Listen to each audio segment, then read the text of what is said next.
부분이 상호 모순입니까? 자, 지금부터 설명을 드릴게요.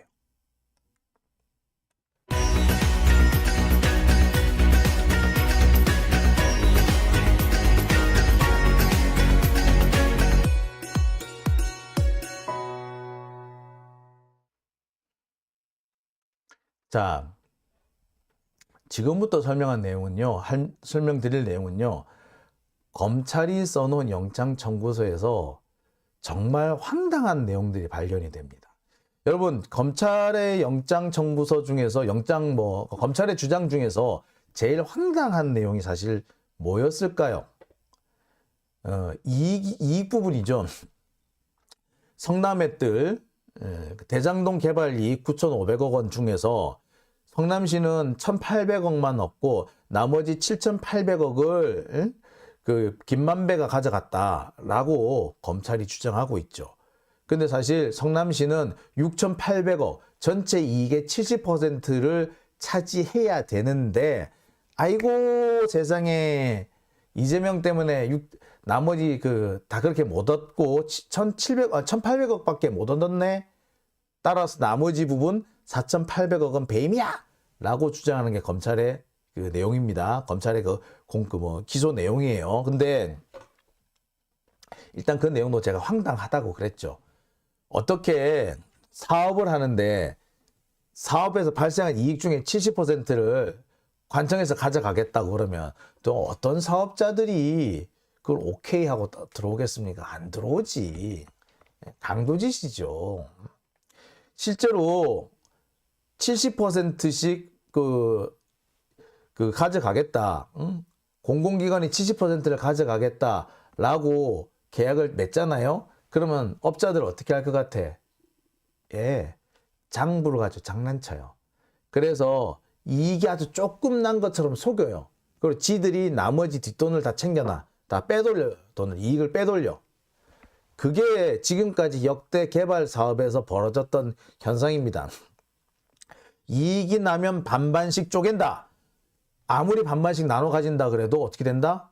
네, 업자들이 회계 가지고 장난치를 치는 거야. 그래서 비용을 잔뜩 부풀려요. 그래 놓고 그 돈을 빼돌려. 그래 업자들이 지들이 헤쳐먹는 거야. 그리고 공공기관에 줘야 될 이익을 최소한으로 줄여버립니다. 그게 지금까지 건설공사장에서 흔히 일어났던 일이에요. 그래서 이재명 대표가 어떻게 했다? 야, 그러지 말고 이익 그냥 5천억 내놔. 그냥 니들은 5천억보다 많이 벌으면은 그거 다 니들이 알아서 갖고 가. 그런데 5천억까지는 무조건 성남시에 넘겨야 돼. 그렇게 도장을 받은 거예요. 그게 그래서 확정이익인 거예요. 여러분, 몇 %까지 이익을 얻어야 된다. 이익의 몇 %를 가져가겠다라고 하는 게 좋을까요? 아니면 야, 이익이 얼마나든 상관없고 무조건 이 정도는 내놔 라고 하는 게 유리할까요?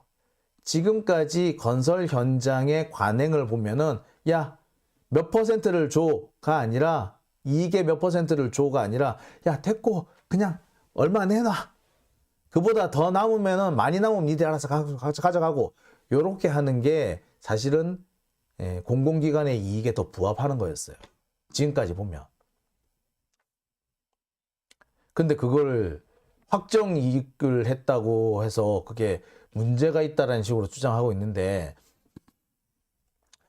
이거는 제가 볼 때는 기자들이 제정신이 아니야. 조금만 좀 부동산 시장이나 건설 시장에 대해서 아는 사람이면 그렇게 말 못합니다. 역대 각종 개발 사업에서 부동산업자, 건설업자들이 어떻게 이익을 편취해 갔는데, 자, 공공 50%, 민간 50%, 이익도 반반 나눕시다 라고 했다고 해서 민간업자들이 자신들이 얻은 이익을 고스란히 반을 내놓을 것 같아요? 아니에요. 회계 장부를 조작해가지고 분식회계를 해가지고 이익의 규모를 확 줄여버려. 그래서 공공기관이 가지고 갈 수 있는 양을 확 줄여놔. 그리고 지들은 뒷돈을 챙겨놔요. 그런 식으로 하도 많이 해왔어. 워낙에 그런 일이 많았기 때문에 최근 들어가지고는 공공기관에서 아예 어떻게 한다? 야, 됐고 얼마는 무조건 내놔. 그게 아니면은 야, 됐고 건물 지은 거에 절반은 무조건 갖고 와. 이렇게 해버리는 거야, 애초에. 그래서 니들 지분 알아서 팔아서 이익 챙기고 우리는 우리가 가진 대로 이익 챙긴다. 이런 식으로 현물을 나누는 방식을 하든가 아니면은 확정 이익을 그냥 분배를 받든가 이렇게 합니다. 그러니까 이런 거예요. 그러니까 예를 들어 대장동이다. 그러면 대장동 개발 사업을 했다. 그래가지고 된다. 야, 대장동 이렇게 택지 조성했네. 그럼 이 절반 땅 딱 잘라가지고 요 반은 그래 김만배 네가 가져가라. 요 반 나머지 반은 성남시가 가져갈게. 각자 알아서 분양해서 이익 남기자. 요렇게 하거나. 그게 아니면은 예, 그냥 돈 다 내놔. 얼마를 내놔 그냥. 무조건 내놔. 이렇게 하는 거나. 자, 어느 쪽이 이익일까요?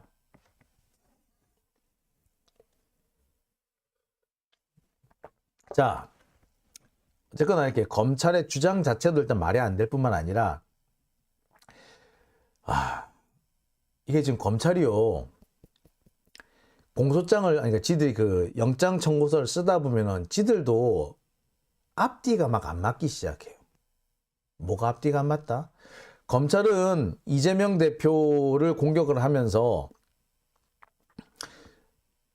그 대장동 일당, 김만배 일당이 7,800억 원의 이익을 봤다라고 주장을 했죠.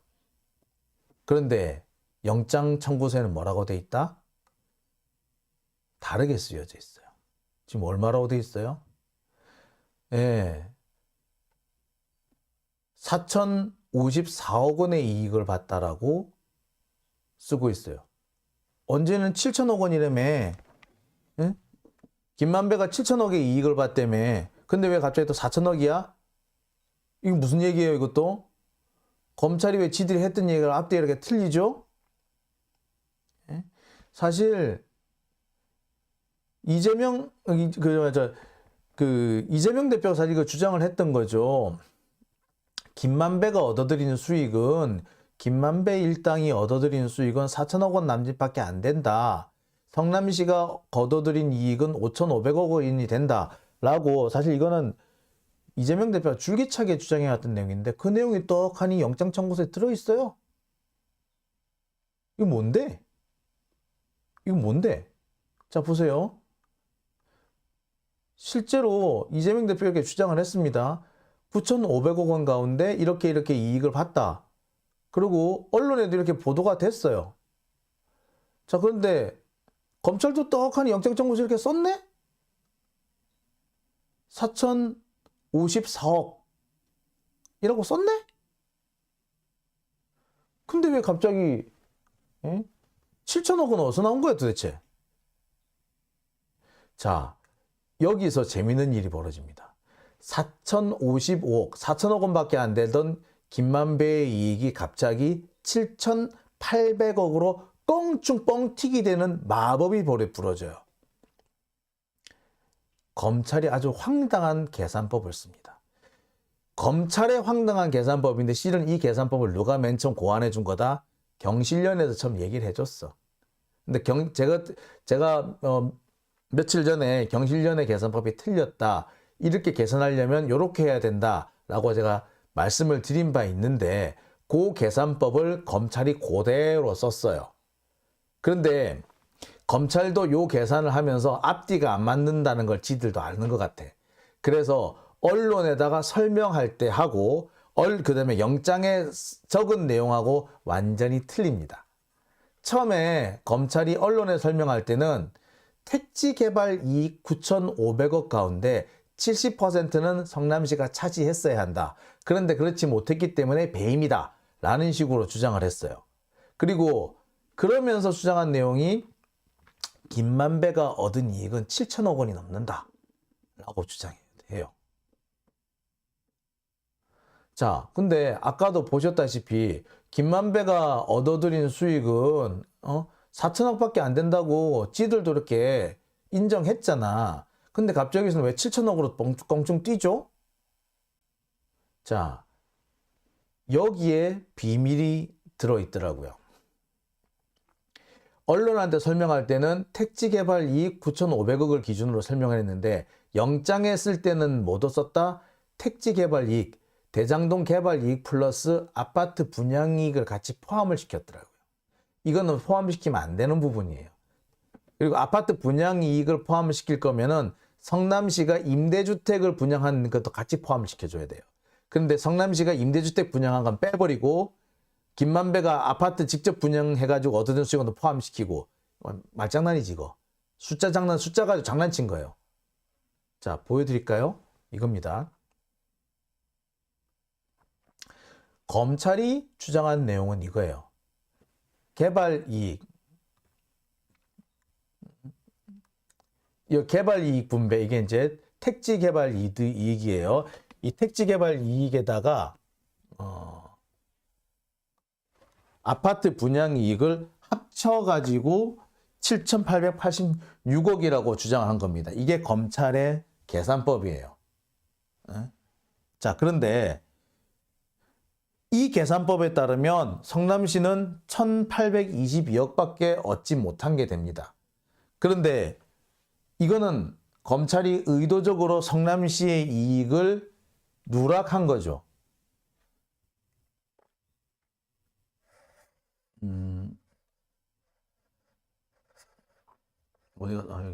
어디 갔냐 이거.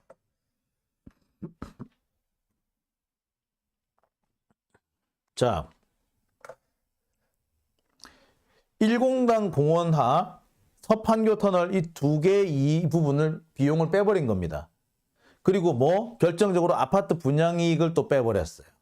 이게 아파트 분양 이익이라는 게 임대 아파트 그를 또 여기 이 대장동에 그 택지 개발하면서 임대 아파트를 또 하나 지어요.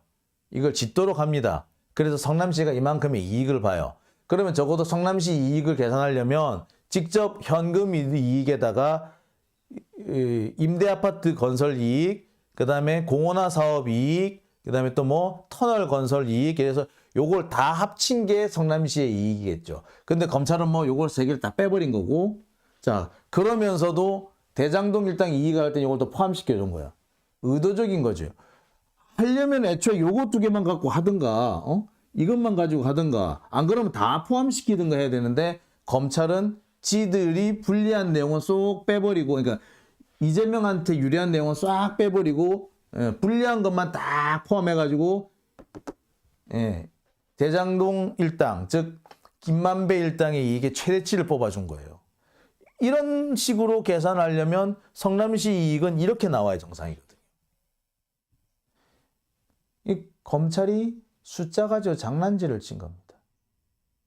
성남시의 이익은 최소로 잡고 김만배의 이익은 최대로 잡고 그러면서 성남시 이익의 상당 부분은 누락시키고 검찰이 이런 짓을 한 거예요. 이 얘기를 하다 보니까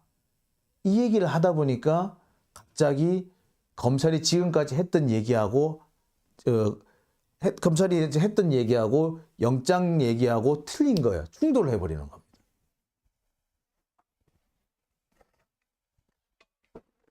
자, 무슨 말인지 잘 모르겠다고요? 글쎄 모르실 수도 있을 것 같아요. 근데 어떻게 보면은 무슨 말인지 잘 이해가 안 간다는 게 그 정상인지도 모르겠습니다. 왜? 제가 여러분들한테 이해를 어떻게든 시켜드리려고 이렇게 제가 쭉 설명을 해서 그렇지 사실은 영장 청구서만 보면요 이해가 안 되는 게 정상이에요. 왜? 무슨 말인지 앞뒤가 전혀 안 맞기 때문이고 검찰의 계산법이 계속 바뀌어요. 사실은 결국에 뭐냐면 그 김만배 일당이 이익을 7,800억 원을 얻었고 성남시는 너무 적게 얻었다. 요 결론에 맞춰가지고 숫자를 끼워 맞추다 보니까 이상하게 얘기 하나도 안 맞게 되는 거죠. 한마디로 검사들 지들 꼴리는 대로 했다는 얘기인 거죠. 그러니까 당연히 이해가 안 되는 거예요. 제가 여러분들한테 좀 이해를 쉽게 하려고 막 이렇게 설명했지만 사실은 이게 제가 사실 뻘짓거리예요. 왜? 검찰이 이해 안 되게 만들어놨는데 내가 어떻게 이해시키냐고. 검찰이 숫자 끼워 맞추려고 어떻게든 간에 이재명 나쁜 놈 만들려고 결론을 딱 내려놓고 숫자를 끼워 맞춰놨어. 손해는 잔뜩 키우고 이익을 확 줄여놓고 포함시킬 거는 포함 안 시키고 안 시켜야 될 건 포함시키고 그래서 최대한 이재명한테 불리하게끔 만들어 놓은 거예요. 이거는 뭐다? 검사한테는 객관 의무가 있는데 검사의 객관 의무를 위반한 겁니다. 객관 의무가 뭐냐면요. 사실 그 자체를 밝히는 게 검사의 임무이기 때문에 결과적으로 피고인한테 유리한 것도 검사는 밝혀줘야 한다는 것이 객관 의무입니다. 그 객관 의무를 정면으로 위배한 거죠. 이익을 봤으면 다 이익을 본 걸로 총체적으로 쳐줘야지 왜 싹 빼버리는데 피고인한테 유리한 부분을 왜 싹 빼버리는데 이건 객관 의무 위반이에요. 탄핵 대상이에요. 탄핵 대상. JJ리님 쓰레기 회계사 김경률한테 자문 받았군. 뭐 그랬을 수도 있죠. 자, 어쨌거나 제가 지금까지 설명한 내용 들으시면은 뭐 이해가 되실 수도 있고 더 헷갈리실 수도 있을 것 같긴 한데 그렇습니다. 조수아님 감사드린다고 해주셨고요. 김현숙님 네, 후원 감사드립니다. 자, 좀 복잡하죠. 제가 지금까지 설명드린 내용 나름 이 공소장을 막 분석을 해드린 거이긴 한데 사실 이해가 안 되는 게 정상입니다. 특히 맨 마지막 부분 계산이 안 맞다라고 한 부분요. 무슨 말이야? 라고 헷갈려 라고 반응을 보이시는 게 정상이에요. 왜? 검찰이 헷갈리게 만들어 놨어. 헷갈리라고 만들어 놓은 거지. 판사도 헷갈리라고 만들어 놓은 거예요. 그냥 지들이 일정한 숫자, 일정한 결론을 내놓고 그 결론에 숫자를 끼워 맞추다 보니까 전혀 근거가 없이 그냥 마구 하는 거예요. 그러니까 이해가 안 되는 게 정상이에요. 이해가 안 되는 거를 어떻게 이해를 시키려고 하니까 더 헷갈릴 수밖에 없겠죠. 자, 헷갈리는 얘기는 여기까지 하고요. 결론은 딱 한 가지. 검찰이 지들 꼴리는 대로 했다. 그래서 숫자도 끼워 맞추고 결론도 끼워 맞추고 그러니까 보는 우리로서는 이게 무슨 말인지 도무지 이해가 안 간다. 검찰은 이거를 이해가 안 가는데 이해가 안 간다고 물어보니까 한동훈은 뭐라고? 다 읽어보셨어요? 라고 얘기한 거지. 야, 그거는 뭐예요? 네가 다 안 읽어봐서 이해를 못하는 거야. 혹은 야, 네가 머리가 나쁜 거지 라고 몰아가는 거지. 예. 그러니까 예, 그런 겁니다. 아이씨, 뭐 말을 하면 할수록 그러니까 하도 어처구니 없는 내용이 되다 보니까 설명을 하고 말을 하면 할수록 자꾸 말이 꼬입니다. 자꾸 장황해져요. 한편으로 그런 생각도 듭니다. 아니, 검사들이 저렇게 양심이 없나? 예, 양심이 없죠. 일단 검사들이 양심이 없다. 검사들이 일정한 결론을 정해놓고 결론에 끼워 맞춰서 숫자랑 논리를 맞춰 넣었다. 때려 맞췄다. 라고 해야지 지금까지 제가 한 얘기가 다 설명이 됩니다. 자, 여기까지 얘기하고요. 그러면 다음 얘기로 넘어가 보겠습니다. 다음 얘기, 네.